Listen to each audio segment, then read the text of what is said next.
Good evening, depending on where you're joining from today. Thank you for joining this week's live podcast recording of Transformation Ground Control. My name is Eric Kimberling. I'm the CEO of Third Stage Consulting. We're an independent consulting firm that helps clients throughout the world reach the third stage of digital transformation success. And this is a weekly live stream we do every week as part of our Transformation Ground Control podcast, which comes out every Wednesday with new episodes. You can find those new episodes at transformationgroundcontrol.com. And today's topic that we want to cover is technology trends for 2024. What are some of those trends that are most relevant to the coming year and years ahead? And what do we need to know about those trends to navigate our own digital strategies and ERP initiatives and other technology initiatives that we might have going within our organizations here in the coming year? A couple of things I wanted to point out here is if you could, first of all, if you could drop in the chat where you're joining from today. I'd love to hear what city and country everyone is joining from here today. This is a global topic and a global audience. So I'd love to hear from the audience, what city and country are you joining from today? And by the way, you can use that same chat in addition to letting me know where you're from here today. You can also use that same chat feature to ask questions along the way. And just as a quick preview, we do not have a interview guest here today because I wanted you all to be those guests today. And I'd love to hear even more interaction and engagement and questions from you here as we get started in the conversation. Again, I mentioned my name, Eric Kimberling. TransformationGroundControl.com is the podcast that this is part of. Thank you for being part of the live production here today.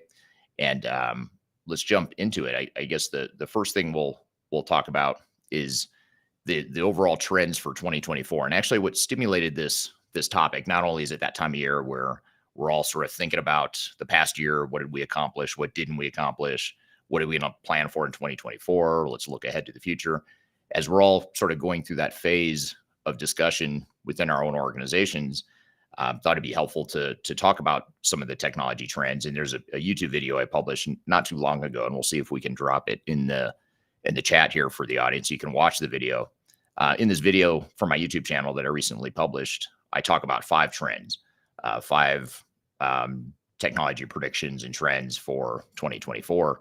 And these are not the only 5 trends I want to talk about here today. I actually want to unpack it a bit and also see what additional trends you all have to add to the list here as well. So I'll use that as a starting point there first, though, and talk about what some of those trends are that I mentioned in that video.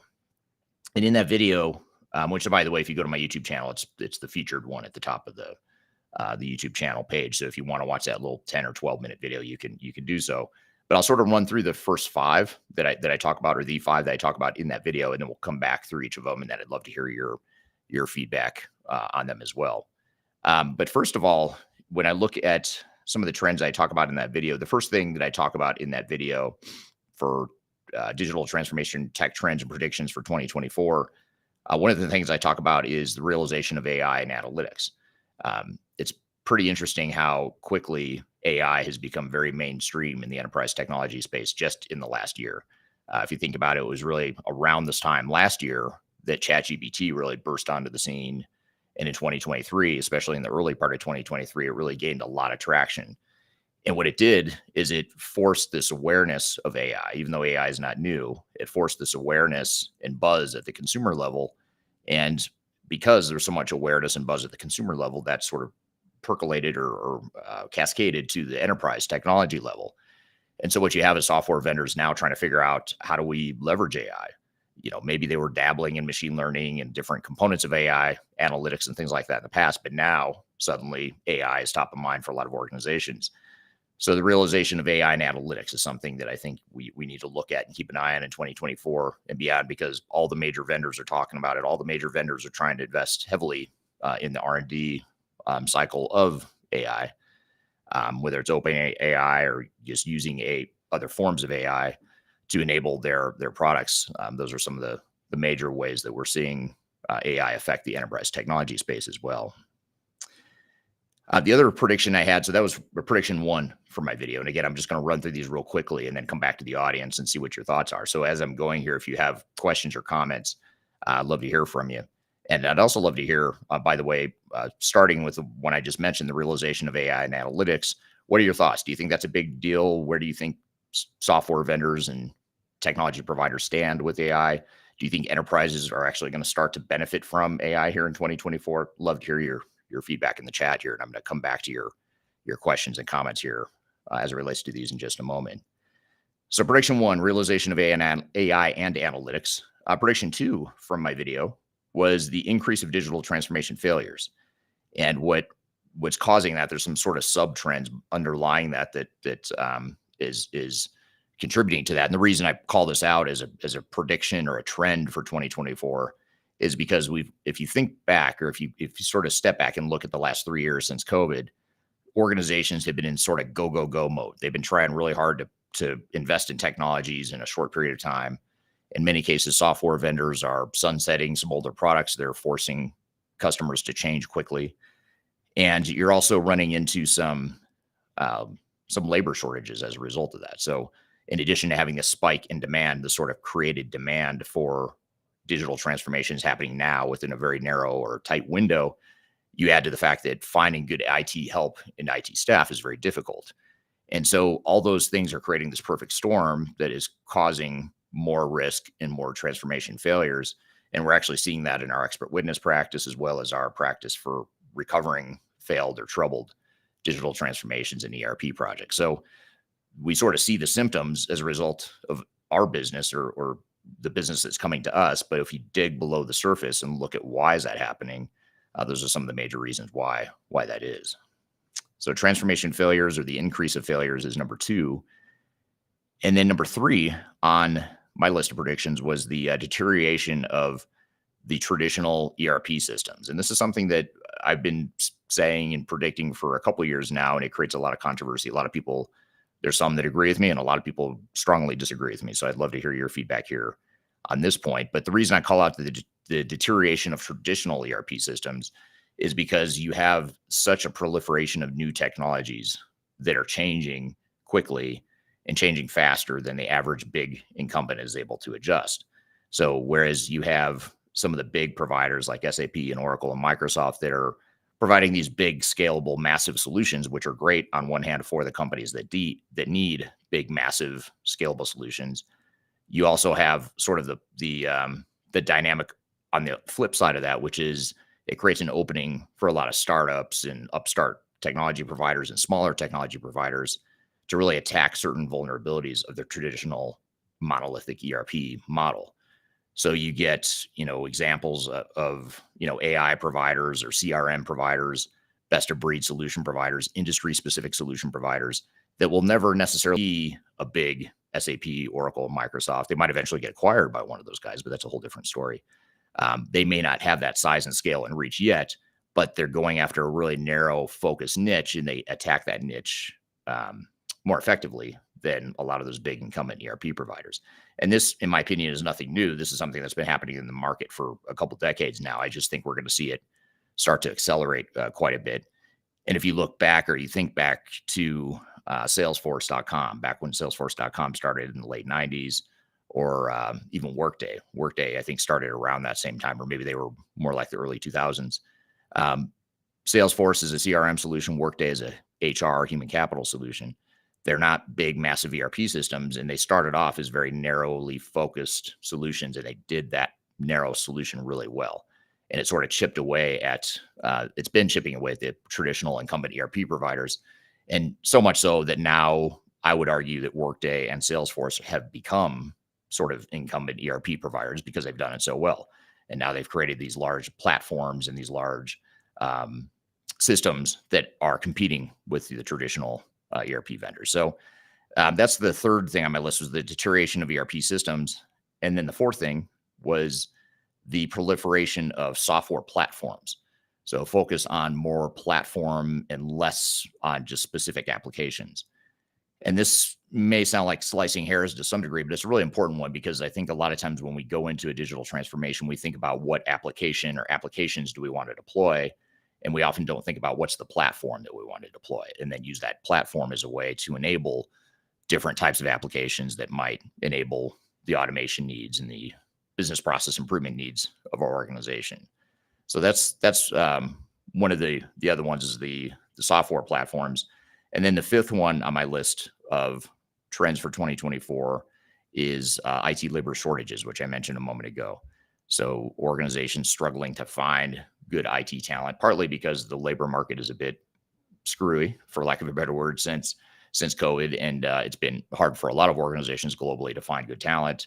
And unemployment, despite economic uncertainty, unemployment is generally pretty low in many parts of the world, especially some of the more tech-oriented economies of the world, and that's creating a lot of shortage for technology.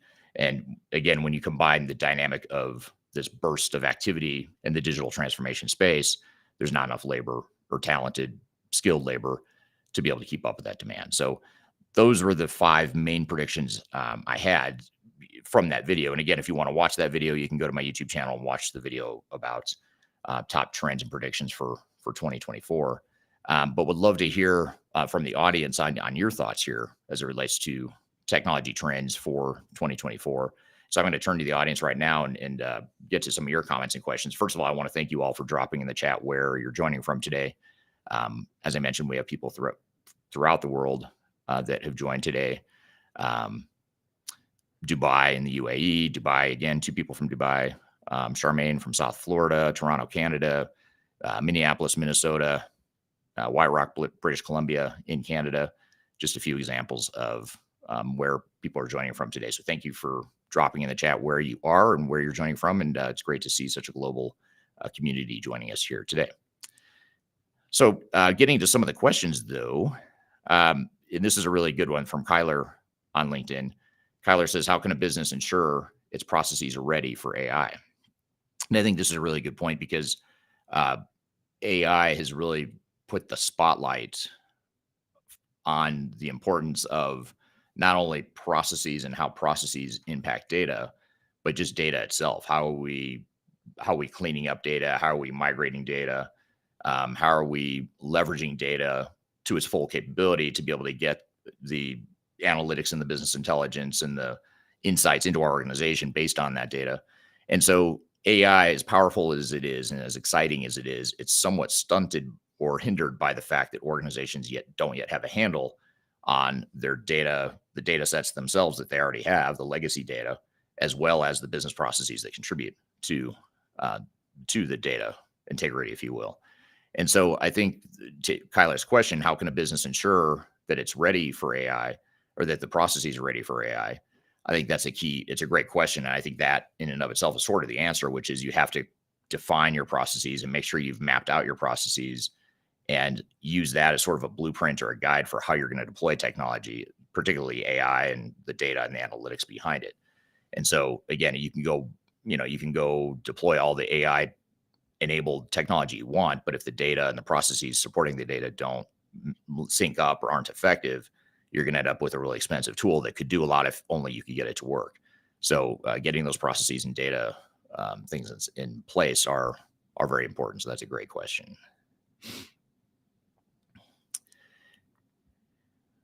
Here's a great question here from McGroovy Sunday, or MGroovy Sunday is the handle or the username on YouTube. MGroovy Sunday says, which smaller ERP startups do you think are on target to usurp the large ERP providers? That's a great question, and there are a lot of them actually. I mean, there are ERP providers. You have ERP providers like they're focused on the ERP segment, which would be, for example, like Acumatica is one that is not a new provider, but they are one that's sort of chipping away at a very focused segmented part of the industry, particularly in manufacturing distribution in many cases. And you have, I could give you a bunch of providers, a whole host of them. But I think the key here is I almost look a bit outside the ERP space itself to answer this question. And I look more at either the functionally focused software providers and or the industry focused providers that aren't necessarily providing full-blown ERP solutions, but they're providing a piece of it that provides really robust and rich functionality within that one area.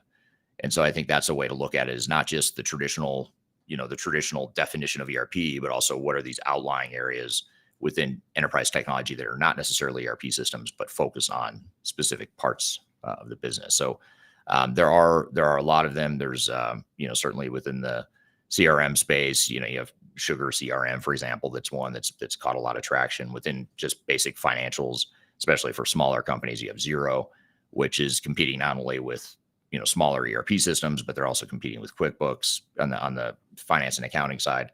So there's a lot of these smaller systems that may not be yet ready for a big Fortune 1000 or multinational organization. In some cases they are, though, but in many cases they may not be. But they are providing a lot of good options for organizations that may not have the budget or the risk tolerance to take on a big, massive ERP system. So another good question here is from Moses on LinkedIn, or I'm sorry, Moses on YouTube. Moses asks, with your number 3 prediction, is it viable moving a career into Oracle Fusion supply chain management slash or SAP S/4HANA space? So I think the question is it viable to move into a specific functional or a specific software provider space, I think is the question. I'd say in the 2 examples you give with Oracle Fusion and SAP S/4HANA, I'd say, yes, it is viable to move into those areas, despite the prediction. The number 3 prediction, by the way, just to recap, that was the deterioration of ERP systems. So I think the question here is, well, given the fact that you're predicting ERP systems may deteriorate, is it viable to move into a career in a traditional ERP provider like SAP or Oracle? And I'd say yes, absolutely. ERP systems are not going to go away overnight. They may never go away. I don't think they'll ever go away. I just think that instead of having a relatively high market share and dominance of the market, that market share is going to come down and it's going to be undermined by other providers. But however, I don't foresee anytime soon a day where Oracle or SAP are struggling to survive, as companies. I think there's a real risk, especially for SAP. I think there's a real risk that they could struggle with survival in the future if they continue operating the way they have. I think at some point their size and scale and their relative inflexibility of the products may come back to haunt them and create some competitive disadvantages. And I think we're already seeing some signs of that, where there are some competitive disadvantages despite SAP's prominence in the market, despite the fact that so many big companies use SAP. There definitely are some vulnerabilities with their business model and their overall strategy that I think could create some threatening risks to them in the future. But it's not something I would say steer clear of these big guys because, 10 years from now, they'll be gone. I don't think that's necessarily the case.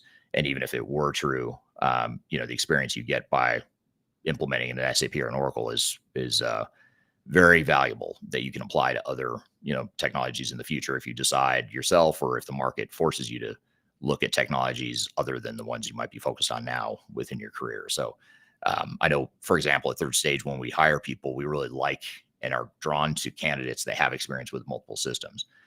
Just because we're tech agnostic, we don't focus on any one or set of systems. We actually prefer people that have experience with multiple systems. So I don't think it's going to hurt you by any means. It absolutely will not hurt you to focus on one of those big incumbents, at least for the next decade or more.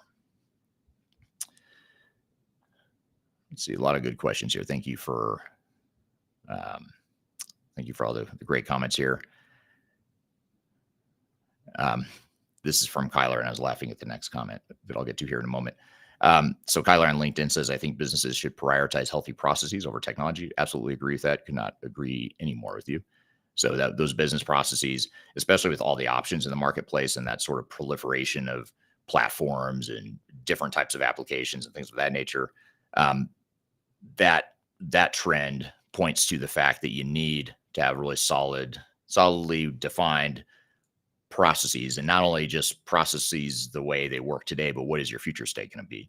What is your vision for how your operational model, your target operating model, and your business processes and all that stuff's going to work? How are you going to organize yourselves going forward? What's the shared service model you might be moving towards if you're going to consolidate your HR functions or your accounting functions, your IT functions across the world? Those are all things that you want to have really well defined and use that as a way to enable the processes or the technologies that you might deploy, rather than assuming that the technology is just going to help you define your processes themselves. Now, I will say that, when it comes down to like transactional workflows and how a customer order moves through a supply chain or whatever the case may be, when it comes to the really specific transactional workflows, yes, technology needs to drive those processes. But when you're looking at the more macro level above that, you need to define, what is it we want to be when we grow up operationally, and what do those business processes need to look like? And this is the comment I was laughing at a moment ago from Anders on LinkedIn. actually agree with this comment. So I'm not laughing because I disagree. I'm just laughing at the delivery of this very true statement, which is two top trends. Every single announcement will discuss AI.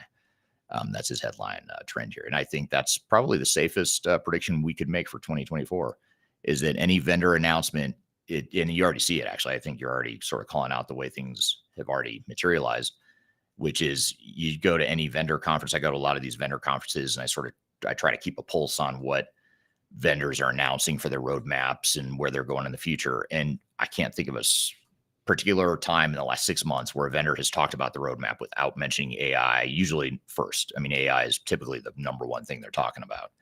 And again, it goes back to my point that it's really fascinating that it took sort of that consumer tipping point, that consumer adoption tipping point in order for enterprise technology providers to start thinking about how can we now start enabling our technology with AI now that, all these people that are using our systems, they're consumers too. They're at home using ChatGPT for, helping with their kids' homework or whatever. So when they're going to be using technology at work now, they're going to expect a similar sort of capability and experience. It's a lot like when social media really took off in the, 2005, 2010 timeframe, with Facebook especially. You saw that the vendors really shifted pretty quickly to try and create a user interface that looked and felt more like, a Twitter feed or a MySpace feed or whatever.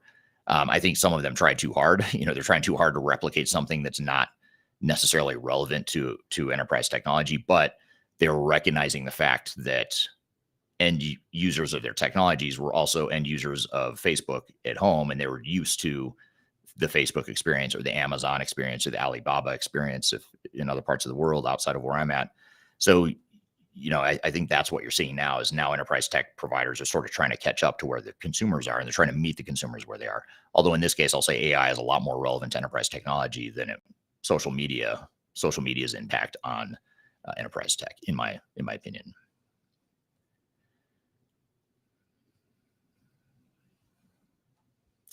So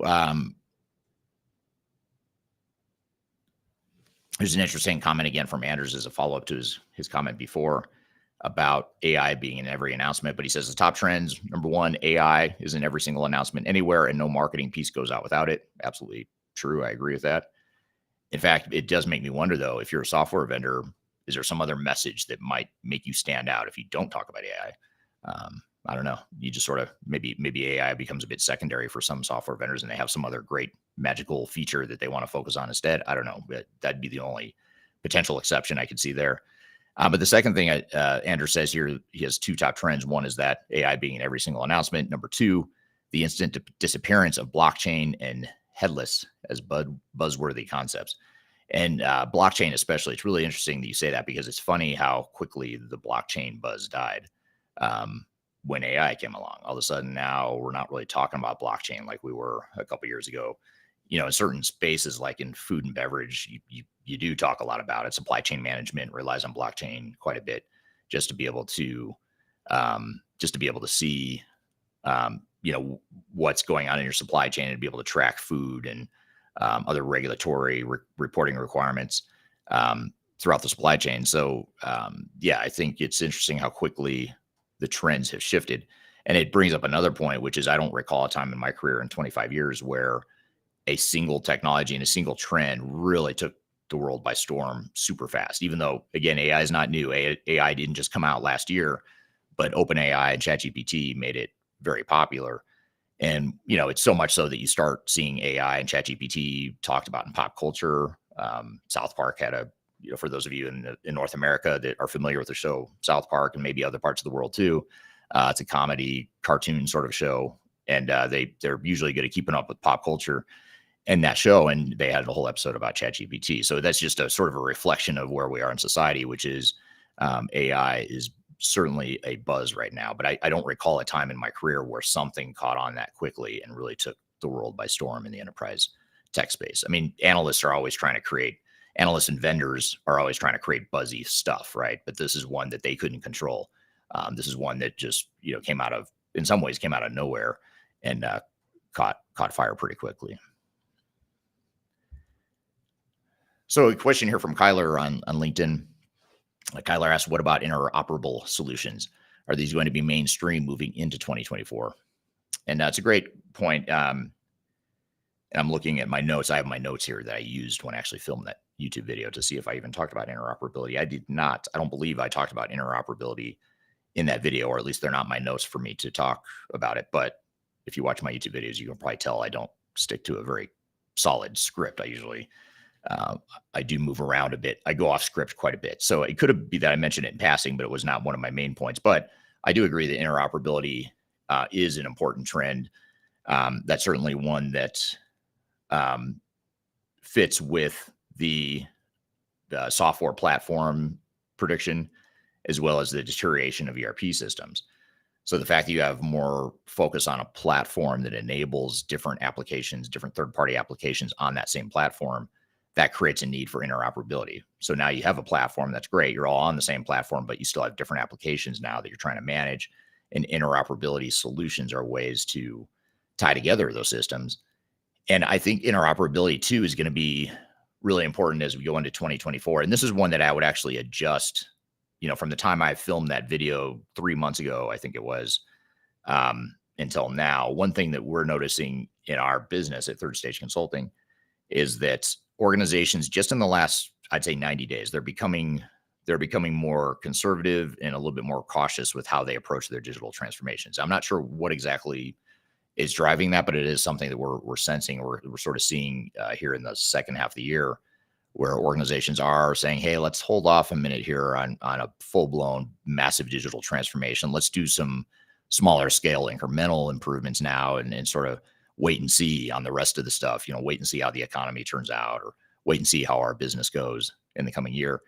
And with that comes the opportunity for more interoperability types of solutions. So now, instead of saying we're going to rip out all of our back office systems and replace them, now organizations are more likely to say, well, hold on, we're not going to take that high risk, high reward approach. We're going to take a more incremental approach that's more aligned with our budgets. It's more aligned with our risk tolerance and all that sort of thing. So that is for sure, interoperability is certainly something that is important. And that's why you see companies or vendors like Palantir and Snowflake that provide these interoperable solutions that are not meant to replace back office systems, but they're meant to coexist with them and tie them all together.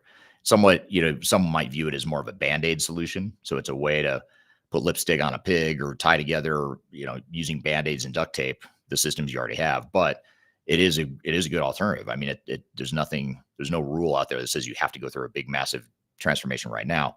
I know software vendors and industry analysts, they all talk about technical debt. And they love the term technical debt, which in my opinion is just a buzzword. And it's a very effective and a very well, what's the word I'm looking for? It's very well crafted. Those words are very deliberate. When you say technical debt, the intention there, the implication is that you are behind and you better get out of debt, because we're conditioned to think that debt is bad. We don't want debt. We don't want to be in technical debt. So we better invest in a bunch of new technology so we're not in debt. So analysts will create terms like that, or future proof. We want to future proof our business. I just sort of roll my eyes when I hear those terms, because they don't make any sense. They don't mean anything, and they're not true.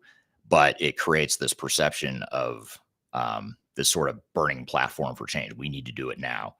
And, that's the job of the software community, is to create that urgency, to create that need, that desire, that demand for their product. So I get what they're doing, but as a buyer and as an organization that's trying to deploy technologies, it's really important that you sort of back up a bit and say, okay, well, let's look at what makes sense for us.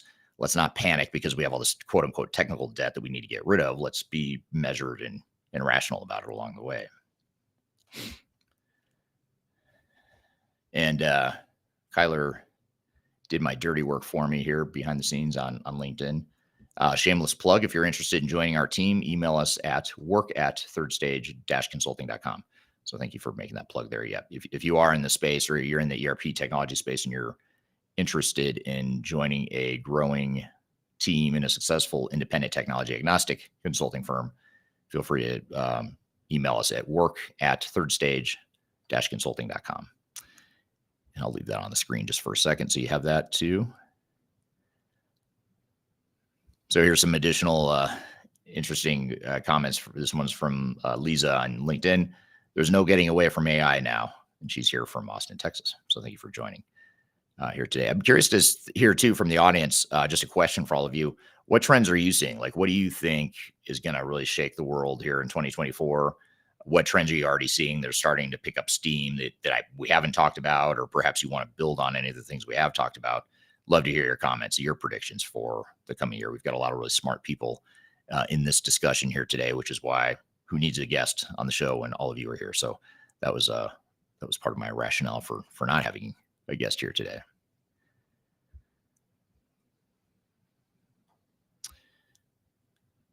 So there's a lot here, so bear with me as I dig through them. There was a question. Oh, here it is. I don't see who this is from, but it's someone on LinkedIn. I don't see the name, so I apologize for that. But this is a question on LinkedIn. What is coming after AI? That is a great question, and I wish I had an answer for you. I think AI alone is going to consume our focus and advancements in enterprise technology here for the next couple of years at least. So it's hard to think about what's next. What's that next ChatGPT moment that's going to totally tip the scale and create all this buzz and this mainstream adoption of a certain technology. I wish I knew. If I did know, I'd probably start a software company and do it. And who knows, maybe that's the way to go. But I do not have an answer for you on that. But I'd love to hear the audience if you have any thoughts on what is the next AI, like what's the next big thing. Because honestly, other than AI on my list here of five, my five predictions for 2024, my five trends for 2024, they're all sort of like incremental trends. They're not big, massive trends like AI. To Andrews's point from LinkedIn, he talks about blockchain, and blockchain was a big thing. What was that? 2 years ago, 3 years ago, maybe. And it still is, but it just doesn't have quite the buzz and the obsession that a lot of enterprises have with AI right now. So I'm curious to hear from the rest of you what you think is next. And here's a potential answer. This is from Ron on LinkedIn. Ron says AGI comes after AI, artificial general intelligence. I don't know what that is, but I would love to hear more. I'm just curious, is that a real term, or is that something that you're suggesting could be a term or an evolution of AI? I feel like I've heard that AGI term before, but I don't know a lot about it. So I'm curious to hear more. If any of you in the audience have some answers or details about it, I'd love to hear your thoughts. Here's a great question, and we're going to continue talking about AI, which I had a feeling we would throughout this conversation. I feel like I had a feeling coming in that we'd spend a lot of time talking about AI, which to several of your points here so far, it's hard not to talk about it repeatedly when you're talking about this stuff. This is from Nima on LinkedIn. Nima says, what would be the biggest constraint to the advancement of AI in ERP? And I'd say a few things. One is we talked earlier on in this discussion, we talked about the importance of business processes and the focus on data. I think those are the two biggest constraints right there, is that you have organizations that are sitting on decades and reams of data that is valuable or could be valuable in many cases, but in many cases it doesn't contain it's not clean data. It doesn't contain complete data. The business processes that are in place are corrupting the data unintentionally because there aren't the right controls in place, or people aren't aware of their upstream and downstream impacts of their processes and their impacts on data. So I think those are the biggest impacts, is just data and business processes that support the data. If organizations can't figure that out and get that stuff cleaned up, then AI is just not going to advance. It's going to be a cool, sexy, shiny new object that we could try deploying, but it's not going to get us the value that we need or want to justify the investment if we don't clean up our data and have effective business processes too. This is from Ron. Ron answered Nima. Nima was the one that just asked the question that I asked a moment ago. But Ron says Nima, bad data collection, bad processes, and how the overall culture sees how ERP should be used. Those are his view, or Ron's view, of how the three things that could hold back the adoption of AI usage. And by the way, I want to share one thing too. As we're talking about this stuff here, all these trends and everything we're talking about, one thing you can do if you'd like is you can if I can pull it up here, you can download our top 10 ERP systems for 2024. It's actually our complete digital enterprise operations report that you can download. If you scan the QR code on the top left side of your screen here, you can download our 2024 report that features some of these trends that we're talking about and some of these predictions, as well as independent reviews and rankings of different technology providers in the enterprise tech space. And the report also goes through some of the best practices and lessons from digital transformations over the last year or so. So make sure you scan that QR code if you want a copy of that digital enterprise operations report. I'm going to leave that up here as we're talking through the conversation here. So coming back to your questions and your comments here, this is from Na Kim on LinkedIn. Na says, with continued AI usage and deployment, there's a stronger need for security and authentication. So it's a great point. We haven't talked about this yet, but cybersecurity in general, that's a big deal. That's becoming more and more important, increasingly important. It's not nearly as sexy and fun to talk about as AI, but it's arguably more important than AI because so many organizations have struggled with data breaches, and it feels like they're accelerating. It feels like there's just more people out there that's all they do. That's their job, is to figure out how to hack systems and steal stuff. And I imagine there's some large criminal enterprises that have been established just on doing that, ransomware and stealing information, that sort of thing. So with the proliferation of technologies and the proliferation of cloud technologies in particular, and the fact that organizations are going through change, that just creates this sort of disruption of vulnerability within organizations to where security and authentication becomes even more important.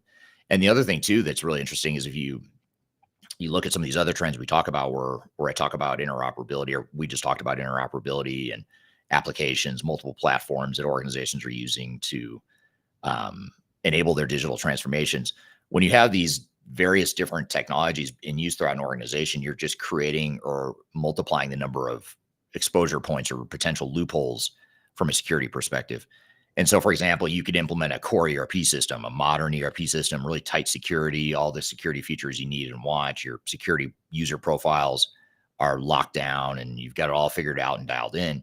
But then you've got this third-party system over here on the side that integrates with the ERP system. That system is not as tightened up or locked down, or there's some sort of security vulnerability there in the way it was designed, or the users have some sort of security vulnerability. It's not necessarily the core big ERP system that's getting attacked. It's these third-party systems or these bolt-on systems that are creating the vulnerabilities, and it's exposing the mass amounts of data and exposing the ERP systems or the core back office systems to these security issues. And there's been multiple data breaches and security breaches. There are high-profile ones in the news over the last few years that have been a result of that. So that's one thing you really have to watch for, especially if you're using old legacy systems and you're integrating those old legacy systems to newer technologies. Newer technology might be tightened down, but if your legacy tech that remains isn't, and that legacy tech is somehow integrating with your newer technologies, it's going to create a vulnerability or an opening there. So great point about cybersecurity. That's one that I don't think that one's going to slow down anytime soon. I think that one's going to become, who knows, maybe that's the next big thing. As AI cools off and settles down a bit, it could be that cybersecurity is the next big thing. I feel like it was kind of headed that way. I feel like cybersecurity was a really big buzzword and talking point until AI came along. And by the way, coming back to AI creates a whole nother security problem too, because now, you've got these open AI models where, what happens to that data? Do you own the data? Who owns the data? If you're using an open AI model to interpret your data, that sort of thing. It does make you wonder what's going to happen to all that data, who's responsible for protecting it and owning it, all that stuff. And we had several months ago, earlier this year, we had Marcus Harris as a guest on the show, and we talked about ChatGPT and AI and what the legal implications are. And he was talking, in that episode, which was really good, by the way. If you can go back and find it, just go to if you go to transformationgroundcontrol.com.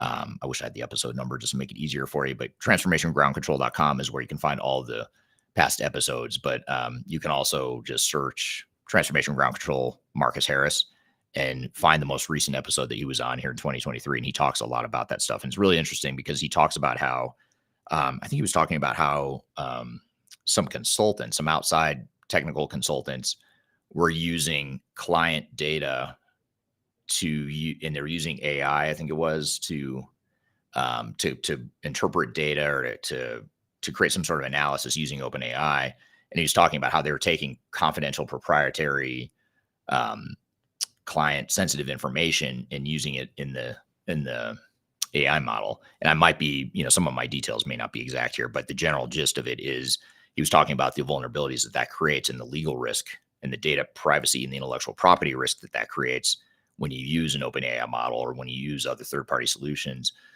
to store or house some of this data if it's not locked down. So that's something to be aware of, and be sure to check out that episode if you get a chance to. That's a really good one. And if you're on LinkedIn, Kyler dropped in the chat the link to the podcast episode featuring ERP in South Park in it, I think she means ChatGPT in it. I'm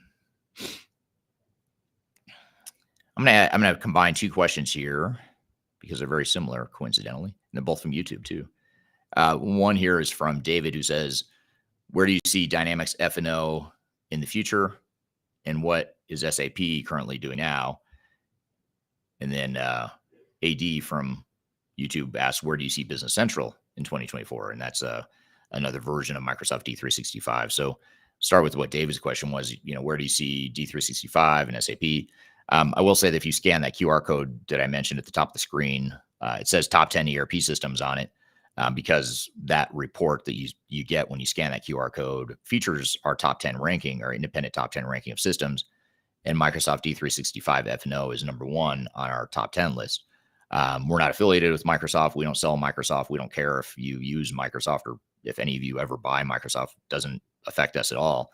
But the reason we rank it so high is because of its, sort of the combination of its scale and flexibility. It's sort of giving you a lot of different options in terms of being able to scale for the needs of big companies, but it's got flexibility that provides a lot of options for mid-sized companies and certainly multinational, larger organizations as well. So I think D365 has a very strong future. It's Microsoft owned, obviously, so that Microsoft can do their thing with integrating with SharePoint and Windows and making it stickier, a stickier solution for Microsoft shops. So I think all those things point to a pretty bright future for D365 F&O. SAP with S/4HANA, I mean, they've got, I guess it's sort of a good news, bad news sort of thing. The bad news, if you start with that first, the bad news is they have a lot of customers that have not yet started their migration path to S/4HANA. So you have a lot of legacy SAP customers still using R3 and ECC. So what that means is that they haven't been as effective as they could be with getting more customers to shift over to S/4HANA, despite their sunsetting deadlines for ECC and R3. But the good news for them is that means that 2/3 of their customer base are likely to go through an S/4HANA implementation here in the next couple of years.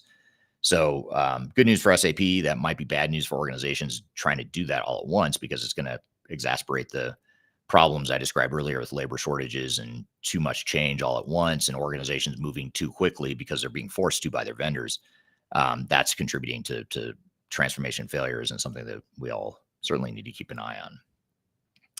And then this follow-up question here, or this separate question here from AD, where do you see Microsoft Business Central in 2024? I'm not sure. That's a great question. I have sort of mixed feelings on it. I think Business Central is a great alternative to NetSuite. So, NetSuite is doing a really good job marketing themselves and expanding their footprint in different verticals within the small and mid-market. Business Central isn't as common, at least in certain parts of the world. I know Business Central and I believe in Latin America and parts of Asia Pacific is very prevalent. NetSuite, I'd say, has more of a global footprint, across the world. But I think there's a lot of potential for Business Central. And I think there's a lot of, it gives you an option if you're not sold on Oracle NetSuite or one of the other smaller ERP systems out there. So I think it could have a bright future. Anything that focuses on small and mid-market is always usually that's going to point to a pretty bright future if you can tap into that market.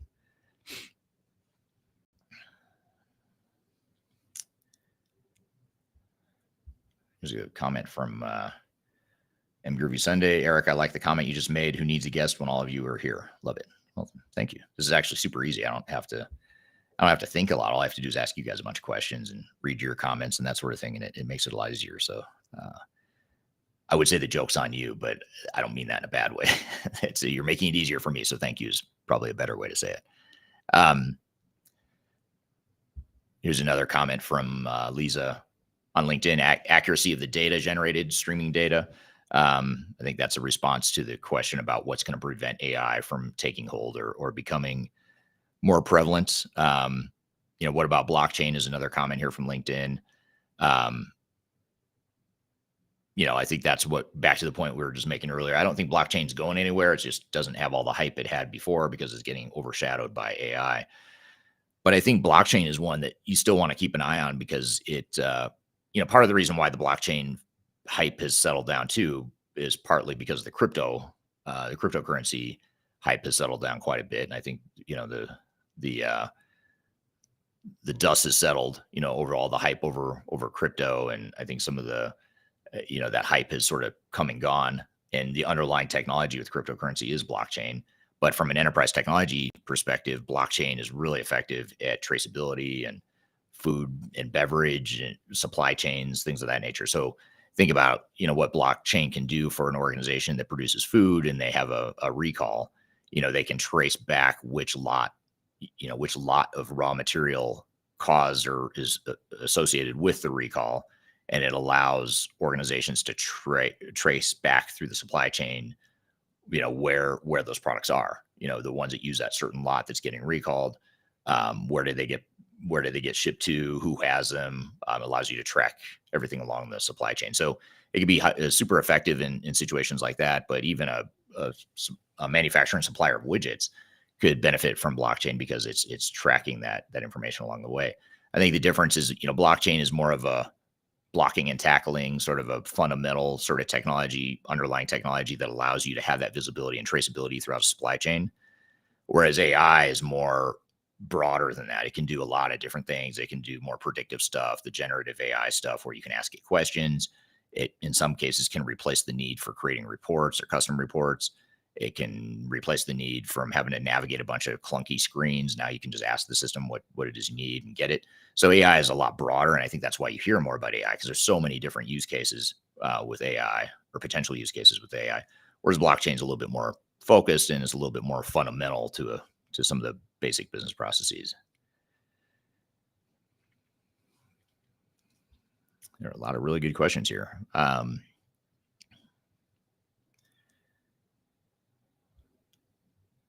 This is an interesting point that sort of ties together two trends here that we talked about. This is from Paul on LinkedIn.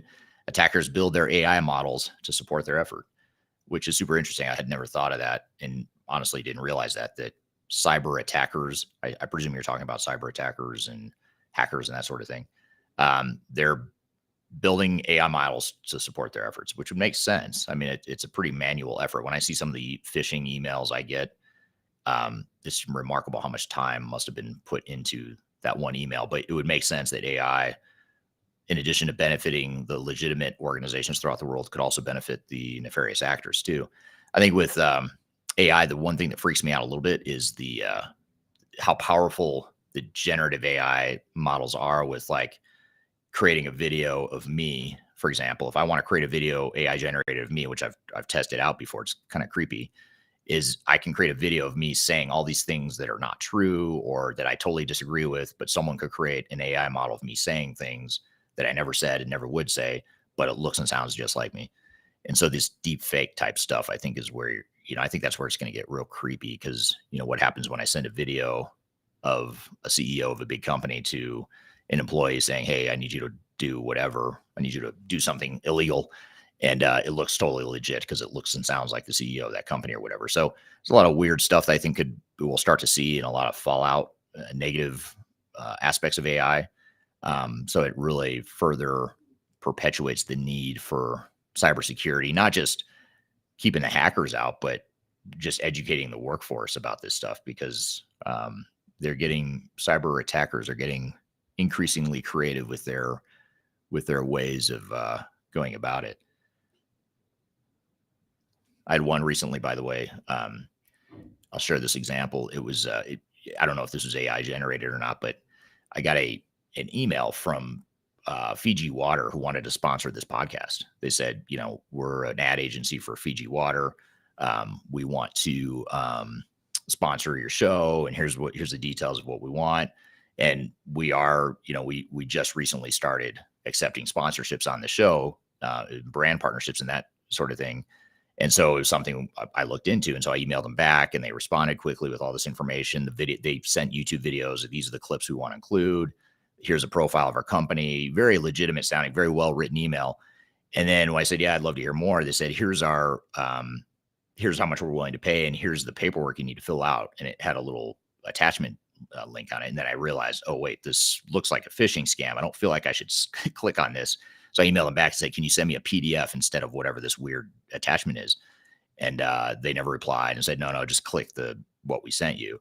And I Googled it. I Googled the email address it was coming from and saw, all these posts of people who said, yeah, I fell for this. It's some sort of malware they're trying to get me to click on, which would take over my, I don't know if it's my email or my computer or whatever. So anyway, I bring this up because it's stuff like that, really creative ways that people are using technology or using phishing and other cybersecurity vulnerabilities to get what they want. And usually what they want is not a good thing for you. All right. Bear with me. I know I'm going slow here. There are a ton of questions, which I really appreciate.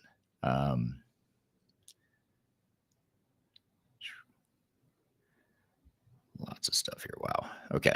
And I'm not complaining, by the way. This is awesome.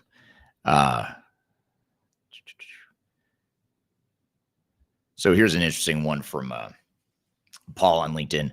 So Paul says the issue with AI is that if it is not trained with factual data, it can move in a direction that is not the intended direction. That's a really good point worth noting and worth underscoring, is that if you have faulty data or flawed data in your AI models are going to be wrong. And so as powerful as they can be, they're only as powerful as the data you have. So back to the earlier questions about, business processes and cleaning up data and things of that nature. That's why it's so important to keep those data sets as clean as possible. And this is something that organizations have been struggling with for decades now. And it's something we've been advising organizations on for decades now. So this is nothing new. Data has been important. It's been something that organizations have struggled with. They've struggled to clean it up in the first place when they've migrated the data, and then they've struggled to keep it clean when they have business processes that touch the data and unintentionally compromise the data. But organizations are going to have to figure that out. I mean, they have to in order to leverage AI. So I think it's a great point, because otherwise you're going to see a lot of organizations out there that just waste a ton of time and money on AI, and they can't get the value out of it, or they delay the value because the data is so screwed up that they can't get what they need. So here's a question from Rodrigo on LinkedIn. Rodrigo says, will AI in the enterprise create winners and losers based on the AI strategy each ERP vendor has? What are your thoughts? Well, I think it could. I mean, I think eventually over time, I would think AI is going to be somewhat of a level playing field and sort of a minimum ante to provide a viable ERP solution. So at some point, you're going to see some equalization there or normalization or leveling of the playing field with ERP vendor use of data. In the short term, though, I think you are going to have winners and losers. I suppose it's a matter of how big of a winner and how big of a loser are you, based on the software vendor you've chosen. I could see more winners. You're going to have losers for sure. You're going to have companies that invest in a product that doesn't have AI capabilities, or even worse, they're going to invest all this money for the vision or the possibility of an AI-driven enterprise, only to find they've invested a lot of time and money in something that they can't get the value out of because of all the stuff we've talked about before, which is all the data integrity issues and the business process issues. So you could have losers in that way, but I think the winners are the ones that figure it out. I mean, the winners could pull out way ahead of the pack by, if they have the right data, they have the right processes, and they have the right technologies and the right organizational culture and focus and job designs to be able to leverage AI. Those organizations could really, pull away, from their peers considerably if you think about it. So, but I will say I wouldn't say it's going to be because a software vendor provides a better AI solution. I don't think that'll be the reason why you'll have winners. I think it'll be because they figure out how to take any one of the software vendors that have AI-driven solutions, and they do it really well with business processes and data integrity organizational design, organizational change and training and culture. They do all that stuff. That becomes their secret sauce. And the ones that figure all that stuff out are the ones that will become the winners. And then you'll have sort of the rest of the pack a bit further behind them.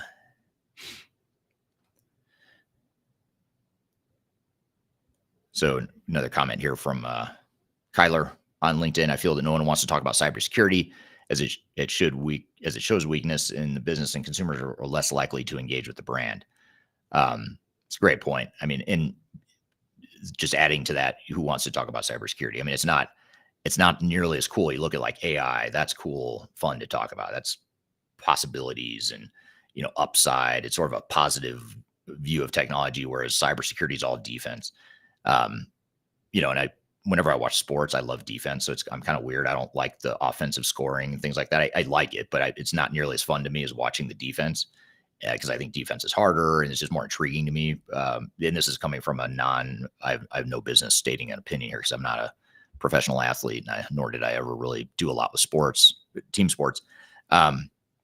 But I think, cybersecurity is sort of like the defense of technology. It's not nearly as fun and cool to talk about it or watch it as like an offense-based technology like AI. I would say AI is like offense, cybersecurity is like defense.